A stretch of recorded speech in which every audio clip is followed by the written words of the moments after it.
I took the job because I needed the money. That's the only reason anyone takes a night shift at a hotel they've never heard of. The listing said full-time hours, flexible schedule, competitive pay. It didn't mention what the schedule actually was.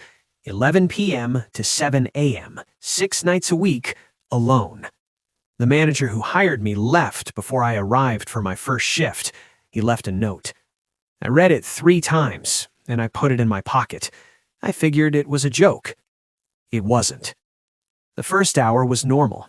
Check-in logs, phone charged to the desk line, emergency binder read front to back. There were 14 guests checked in.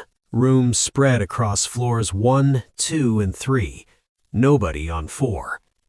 The binder had a section I almost missed, page 31, tucked between the fire codes and the laundry schedule. I tried to call R, went to voicemail. His outgoing message was already disconnected. I set the binder down, told myself the note was hazing, new employees stuff. Hotels have weird customs. At 12:30, the elevator opened, ground floor. I watched it on the monitor. It stayed open for 4 minutes. Nothing got in, nothing got out. Then it closed. At 1:15, I got a call from room 312, the last occupied room before the 4th floor. A woman.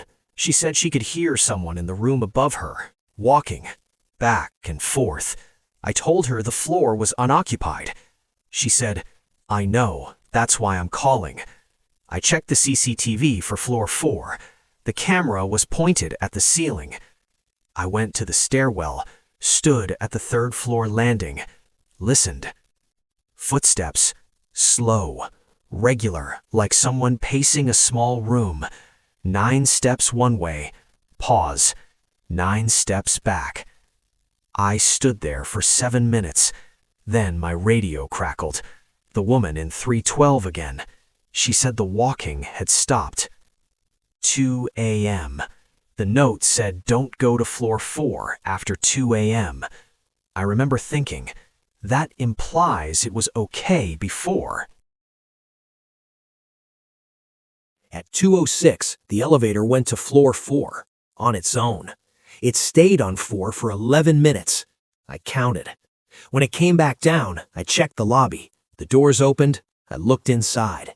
There was one wet footprint on the elevator floor, facing out, like whatever made it had stepped off and walked into the lobby. I looked at the lobby floor. Tile. No trail. No other prints. Just the one. I went back to the desk, sat down, did not look at the stairwell door for the next 20 minutes. The phone didn't ring, the elevator didn't move, nothing happened for 20 minutes. At 2:41, a man came down from the 3rd floor, walked to the desk, asked if we had a vending machine. I told him it was by the elevator. He nodded. He didn't move. He just stood there, looking at me. I asked if he needed anything else. He said, "Do you hear it at night?" I said, "Hear what?" He looked at the ceiling, then back at me. Then he walked to the vending machine. He was at that machine for 4 minutes. I heard it accept a coin. I never heard anything drop. When I looked up again, he was gone. Back to his room, I assumed. The elevator hadn't moved. I checked the check-in log. Room 312. Guest name, R. Mathers. I knocked on 312. Twice. No answer. I could see light under the door. I went to the 4th floor. I know I went. The note said after 2 a.m. It was 3:10. The 4th floor corridor was identical to the others. Same carpet, same lights, same numbered doors. Except one door was open. Room 408.